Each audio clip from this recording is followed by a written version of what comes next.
दिल्ली में सीएम धामी ने की केंद्रीय गृह मंत्री अमित शाह से मुलाकात। दैवीय आपदा से हुए नुकसान पर दोनों के बीच चर्चा। केंद्रीय गृह मंत्री ने दिया आश्वासन, कहा उत्तराखंड सरकार के है केंद्र सरकार।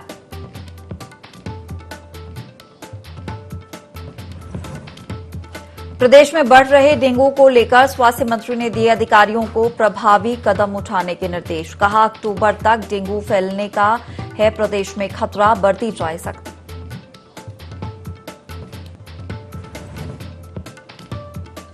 रामनगर पहुंचे बीजेपी प्रदेश अध्यक्ष महेंद्र भट्ट। विधायक समेत कार्यकर्ताओं ने किया जोरदार स्वागत। विधायक की अगुवाई में निकाली गई रैली।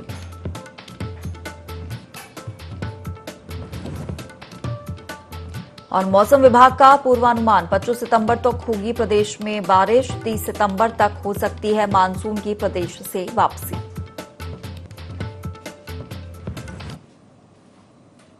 नमस्कार, बहुत स्वागत है आपका देवभूमि लाइव के इस खास बुलेटिन में। मैं हूं आपके साथ हिमांशा मेहता। बुलेटिन की शुरुआत करेंगे बड़ी खबर के साथ जो देहरादून से मिल रही है, जहां हाईकोर्ट ने नोटिस जारी किया है। दून विश्वविद्यालय में हुई गड़बड़ियों को लेकर हाईकोर्ट ने नोटिस जारी कर दिया है। सरकार और विश्वविद्यालय प्रशासन से जवाब मांगा है। वित्तीय गड़बड़ियों के खिलाफ दायर जनहित याचिका पर सुनवाई हुई है।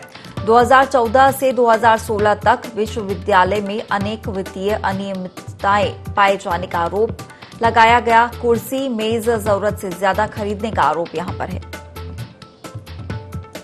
तो कई अनियमितताओं को देखते हुए यहां पर नोटिस जारी किया है।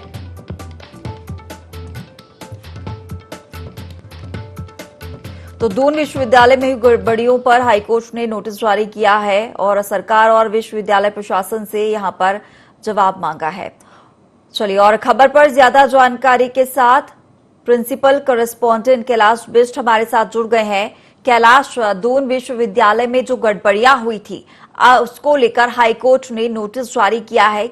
नोटिस में जवाब भी मांगा गया है। यहाँ पर फिलहाल इस पर क्या कुछ विश्वविद्यालय का रिएक्शन सामने आ रहा है?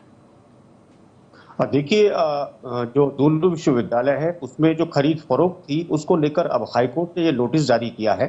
और इससे पहले जो कैबिनेट मंत्री हैं और साथ ही जो शिक्षा मंत्री हैं डॉक्टर धन सिंह रावत, उनसे हमारी बातचीत हुई थी, सवालात हमने किए थे और उनका भी यही कहना था कि जो भी भ्रष्टाचार हुआ है कांग्रेस के राज में, क्योंकि तब कांग्रेस का शासनकाल था, और कांग्रेस में जो भी भ्रष्टाचार हुआ है उस भ्रष्टाचार की जांच की जा रही है। और अब नतीजा ये है कि जो हाईकोर्ट है, हाईकोर्ट ने इस पूरे मामले का संज्ञान लिया है और नोटिस जारी किया है यहाँ पर दून विश्वविद्यालय प्रशासन को कि वहां पर जो अनियमितताएं थी उन अनियमितताओं को लेकर जो कुछ भी यहाँ पर अपडेट्स हैं वो फौरन हाईकोर्ट को यहाँ पर सूचित किया जाए, हाईकोर्ट के उन रिपोर्ट्स को यहाँ पर भेजा जाए।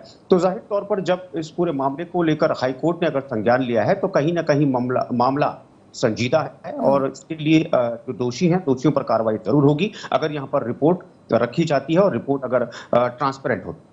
बिल्कुल कैलाश, ये जो जवाब मांगा गया है हाईकोर्ट के द्वारा, ये कब तक देने के लिए हाईकोर्ट के द्वारा कहा गया है? कितने दिन में जवाब देना होगा?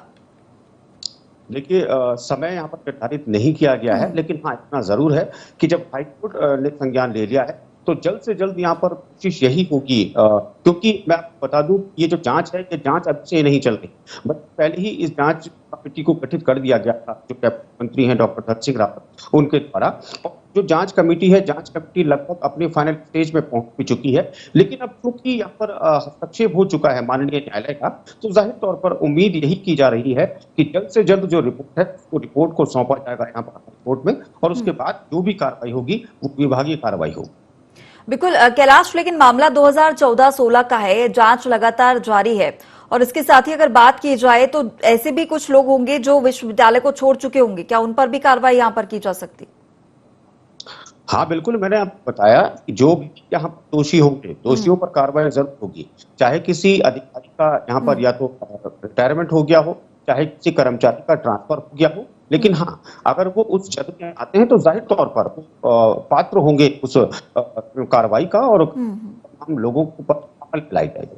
चलिए कैलाश, फिलहाल आप हमारे साथ बने रहिए, आगे और भी जानकारी आपसे लेंगे और रुक करेंगे अगली बड़ी खबर की ओर जो देहरादून से मिल रही है, जहां उत्तराखंड में जल्द मत्स्य बोर्ड बनाया जाएगा। मछली पालन क्षेत्र में रोजगार बढ़ाने के लिए सरकार की योजना लाई जाएगी। सचिव मत्स्य की अध्यक्षता में बोर्ड का ढांचा तैयार किया जा रहा है।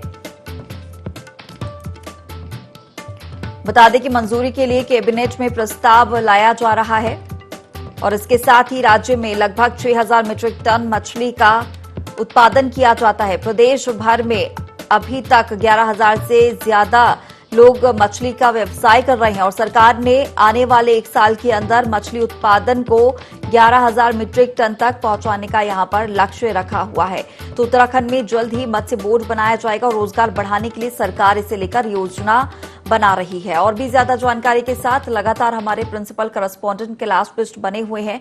कैलाश, यहां पर मत्स्य बोर्ड अब जल्द ही उत्तराखंड में बनाया जाने वाला है और इसे लेकर सरकार योजना भी बना रही है। बिल्कुल, देखिए मत्स्य पालन को लेकर समय समय पर कोशिशें की जाती है राज्य सरकार द्वारा कि यहाँ पर जो लोग इससे जुड़े हुए हैं इस व्यवसाय से, उन लोगों को और भी सर्वसंपन्न किया जाए, खासतौर पर प्रशिक्षण देके। और अभी मैं आपको बता दूं कि टन मछली उत्पादन होता है जो यहाँ से निर्यात यहाँ से किया जाता है या अन्य राज्यों में या अन्य मंडियों में भेजा जाता है। सरकार की यही कोशिश है कि 11000 टन मैट्रिक टन इसको बढ़ाने की कोशिश यहाँ पर कर रही है राज्य सरकार, जिसके लिए जो लोग हैं, जो लोग खासतौर पर जो व्यवसाय करने वाले जो अन्य जो लोग इसमें इंटरेस्टेड हैं, उन लोगों की एक सूची यहाँ पर तैयार की जाएगी, जिसको लेकर अब बाकायदा एक बोर्ड का गठन यहाँ पर हो जा रहा है, ताकि जो लोग इंटरेस्टेड होंगे वो लोग सीधे वहां पर अपना रजिस्ट्रेशन कर पाएंगे या वहां पर से जानकारी हासिल कर पाएंगे। और अब कैबिनेट में इस प्रस्ताव को लाया जाएगा। जाहिर तौर पर कैबिनेट की अगर मंजूरी मिलती है तो कई ऐसे लोग हैं जिनको इससे फायदा जरूर होगा और साथ ही जो राज्य में जो पैदावार है इस उद्योग से जुड़े हुए मछली उत्पादन की, उसमें बढ़ोतरी होगी और लोगों को रोजगार साधन उपलब्ध हो। चलिए कैलाश, तमाम जानकारी हम तक पहुंचाने के लिए आपका बहुत शुक्रिया। चलिए और बढ़ेंगे अगली खबर की ओर जो देहरादून से मिल रही है, जहां केदारनाथ पुनर्निर्माण कार्यों का पीएम मोदी निरीक्षण कर सकते हैं। पीएम नरेंद्र मोदी आज पीएमओ कार्यालय से वर्चुअली निरीक्षण कर सकते हैं। उत्तराखंड शासन और जिला प्रशासन ने इसे लेकर तैयारियां पूरी कर ली हैं। केदारनाथ में दूसरे चरण के कार्य चल रहे हैं। कुल 21 कार्य प्रस्तावित किए गए हैं। 10 कार्य इसी साल पूरे किए जाएंगे। साथ ही कार्यों की स्थलीय प्रगति का जायजा भी पीएम मोदी लेंगे।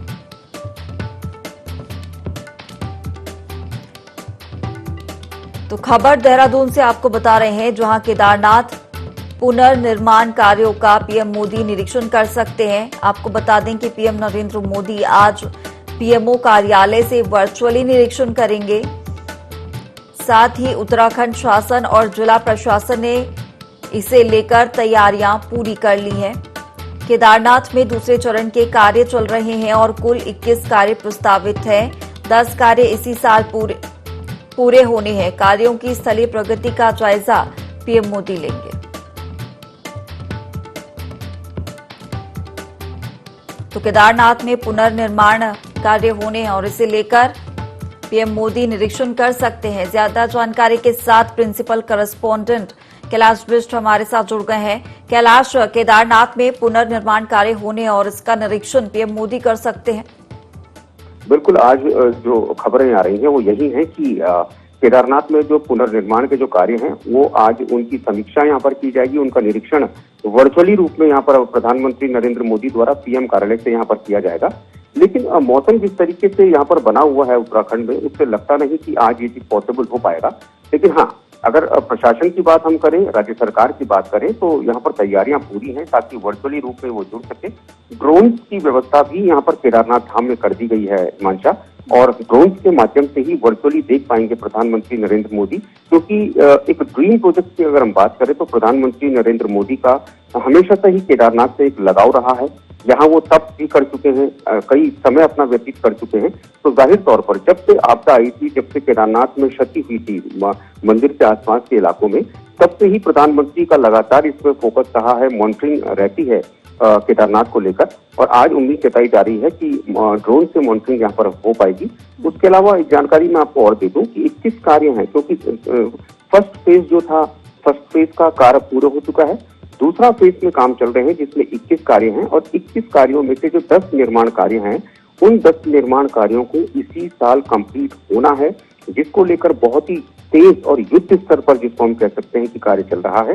तो जाहिर तौर पर अब जैसे ही मौसम खुशगवार होगा, उम्मीद जताई जा रही है मौसम को खुलने की और बारिश को रुकने की, उसके बाद हो सकता है कि आज वर्चुअली रूप में निरीक्षण कर पाए प्रधानमंत्री नरेंद्र मोदी। चलिए, तमाम जानकारी के लिए आपका बहुत शुक्रिया।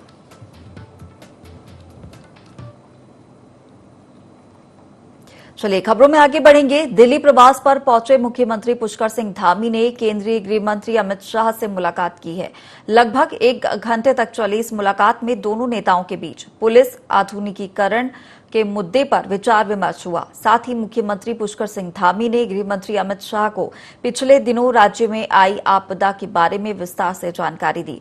मुख्यमंत्री धामी ने बताया कि इस दौरान राज्य के विकास को लेकर चर्चा हुई, जिस पर गृह मंत्री अमित शाह ने हर सुख दुख में केंद्र सरकार का सहयोग उत्तराखंड की जनता को मिलते रहने को लेकर आश्वस्त किया है।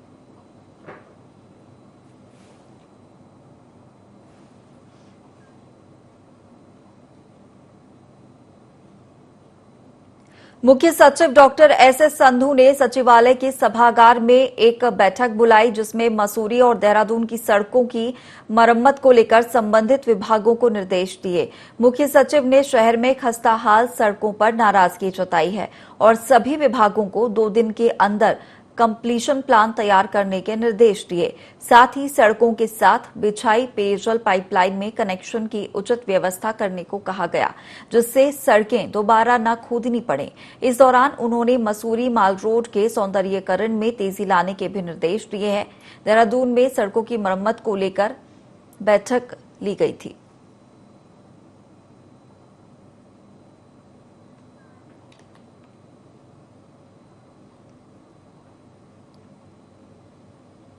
कैबिनेट मंत्री सतपाल महाराज का 71वां जन्मदिन बड़े ही धूमधाम से मनाया गया। कई राजनीतिक, आध्यात्मिक और सामाजिक क्षेत्र से जुड़े लोगों ने उन्हें जन्मदिन की शुभकामनाएं दी और उनकी दीर्घायु की कामना की। देश के कोने कोने से आए उनके अनुयायियों ने उनका जन्मदिन हर्षोल्लास के साथ मनाया।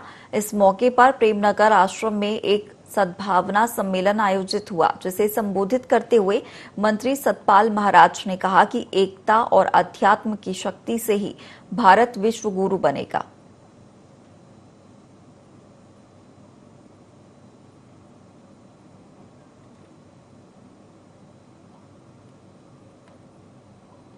लोहाघाट में रोडवेज बस स्टेशन के सामने अवैध अतिक्रमण पर प्रशासन का बुलडोजर चल गया है।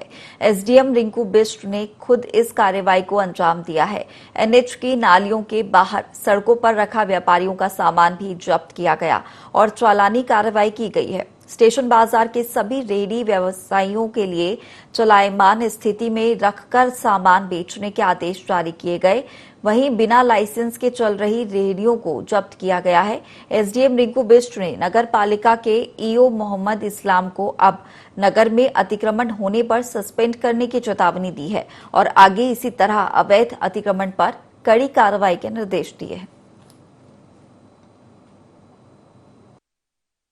देखिए, अभियान तो ये बराबर जारी रहेगा और इसमें सभी हमारे व्यापार बंधुओं का भी सहयोग जो है जरूरी है इसके लिए, क्योंकि वो उनके भी बिना सहयोग के कुछ नहीं हो सकता और प्रशासन का सहयोग साथ है ही और समय समय पर जो है ये अभियान जारी रहेगा और जो भी बिना लाइसेंस के रेहड़ी या फड़ वाले जो मतलब व्यवसाय करते पाए जाएंगे उनके सामान की जब्ती की कार्रवाई कर दी जाएगी। हाँ, इसमें नगर पालिका, राजस्व विभाग, पुलिस विभाग के सहयोग से, इसमें कि व्यापार मंडल द्वारा भी हमें सहयोग प्रदान किया गया है।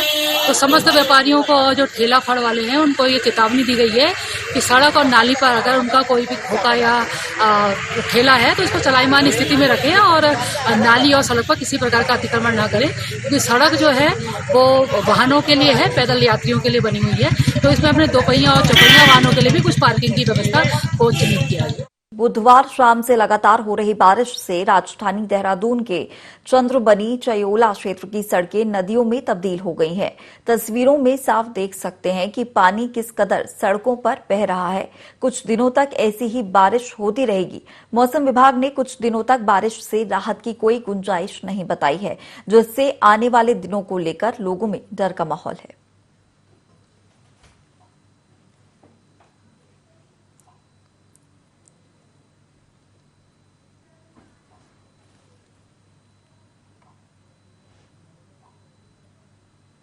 लक्सर पुलिस ने बाइक चोरों को गिरफ्तार किया है। ये दोनों आरोपी 3 महीनों से हरिद्वार समेत देहरादून और सहारनपुर जैसे जिलों में बाइक चोरी की घटनाओं को अंजाम दे रहे थे।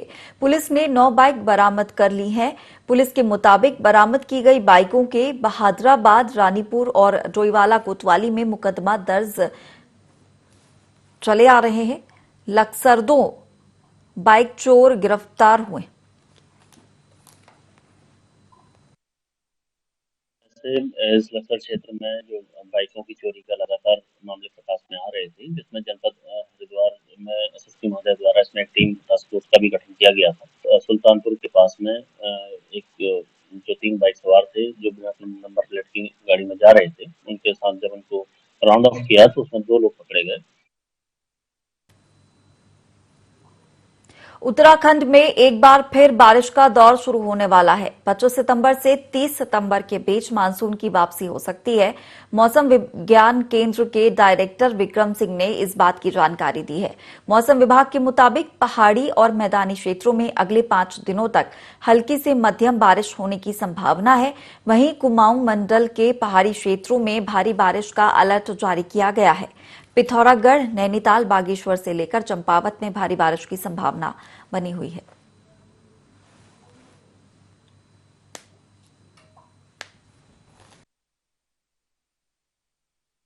उत्तराखंड के पहाड़ी क्षेत्र हैं, उसमें अगर बात करें तो ये जो बारिश की एक्टिविटी है अनेक जगहों तक में हल्की से मध्यम बारिश वह भी अगले 5 दिन चलती रहेगी।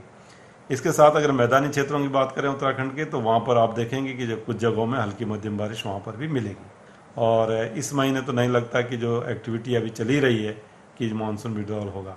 तो अगले 4 से 5 दिन अच्छी बारिश जो है मैं कहूँगा अनेक जगहों तक में हल्की मध्यम जो है वो है प्रदेश में।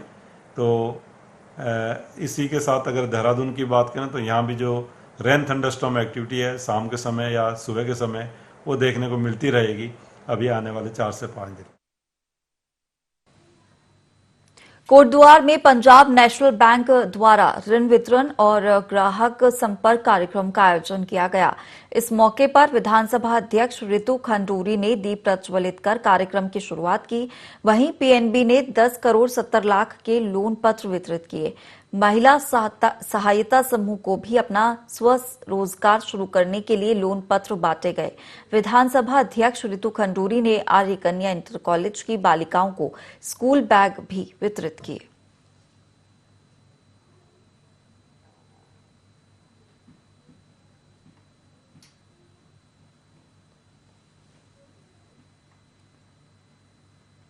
हल्द्वानी में ओबीसी आरक्षण आयोग अध्यक्ष बीएम वर्मा ने ब्लॉक और नगर निगम के अधिकारियों की बैठक ली। बैठक में आरक्षण को लेकर चर्चा की गई। बीएम वर्मा ने बताया कि ग्रामीण क्षेत्रों में ओबीसी का पता चल जाता है, लेकिन नगर निगम के क्षेत्रों में ओबीसी को लेकर कोई भी स्पष्ट समीकरण नहीं आते। सर्वे के बाद ही कोई फैसला लिया जा सकता है। उन्होंने बताया कि 13 जिलों में पंचायती चुनाव में ओबीसी आरक्षण की भूमिका अहम रहेगी, इसीलिए सभी पंचायत और नगर निगम क्षेत्रों में ओबीसी को लेकर सर्वे किया जाएगा।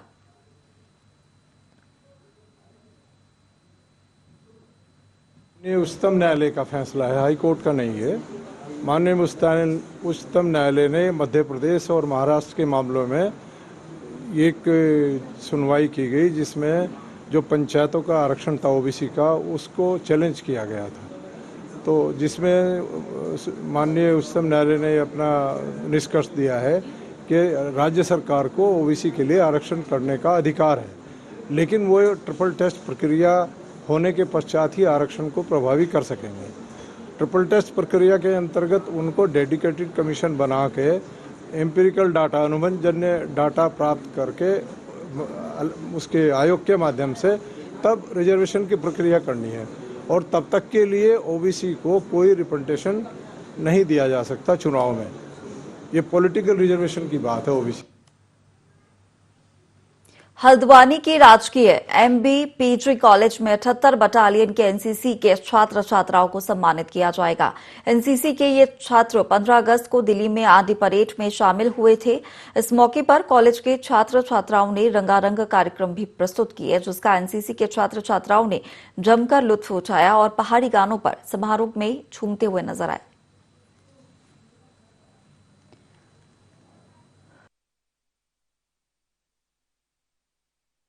महाविद्यालय के एनसीसी कैडेट्स ने एनसीसी सम्मान समारोह 2022 का आयोजन यहाँ पर किया है, जिसमें सारे सांस्कृतिक कार्यक्रम इत्यादि यहाँ पर दिखाए जा रहे हैं। नेशनल इंटीग्रेशन प्रोग्राम भी यहाँ पर किया जा रहा है। सारे रंगारंग कार्यक्रमों के साथ ये कार्यक्रम यहाँ पर संपन्न किया जा रहा है और जो वर्तमान कैडेट्स हैं अपने पुराने कैडेट्स को सम्मानित करते हैं। ये अपने डिसिप्लिन के साथ जो कैडेट्स यहाँ पर रहे हैं, हम उन सभी से ये आशा करते हैं कि यहाँ पर अनुशासन बनाए रखें। बाजपुर की सुल्तानपुर चौकी पुलिस और एसओजी की टीम ने नकली सीमेंट फैक्ट्री का भंडाफोड़ किया है। ये फैक्ट्री पट्टी में छोई रोड पर चलाई जा रही थी, जहां खराब सीमेंट को नए कट्टों में भरा जा रहा था। टीम ने फैक्ट्री से नकली सीमेंट के 500 कट्टे बरामद किए। साथ ही 5 लोगों को हिरासत में लिया गया है, जिनसे पूछताछ की जा रही है।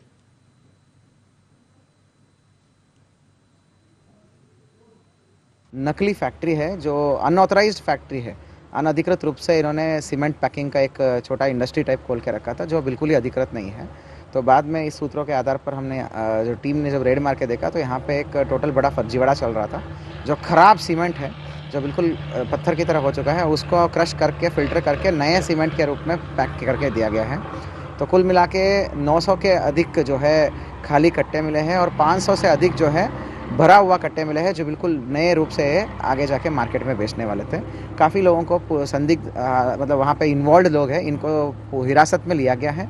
इनसे अग्रिम पूछताछ की जा रही है। पूरी कहानी जब खुलेगी तब एफआईआर भी रजिस्टर किया जाएगा, उनके ऊपर अग्रिम कार्रवाई की जाएगी।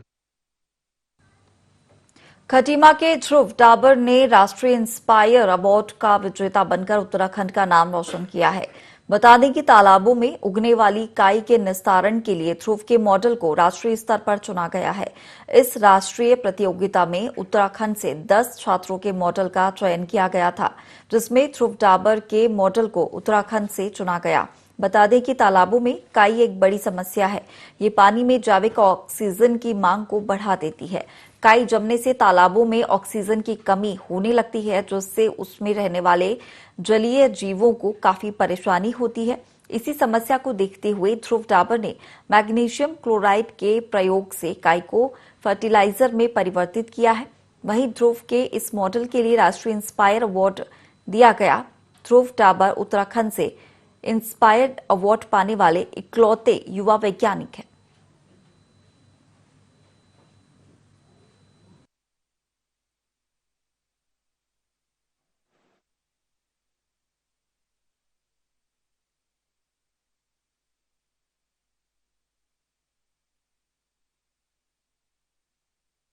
ट्वेल्थ में सराफ पब्लिक स्कूल में पढ़ता हूँ।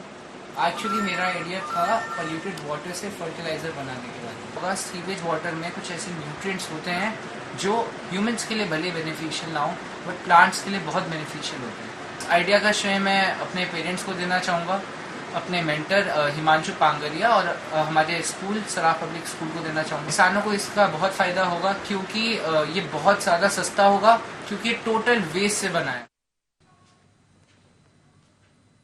हल्द्वानी में एनसीसी के कार्यक्रम में पहुंची एक योगा संस्था के द्वारा 8 वर्षीय बालिका ने योगा करके लोगों को दांतों तले उंगलियां दबाने को मजबूर कर दिया है। बालिका ने योग के विभिन्न आसनों के जरिए संदेश दिया कि सभी को योग करना चाहिए, जिससे कई बीमारियां ठीक हो जाती हैं।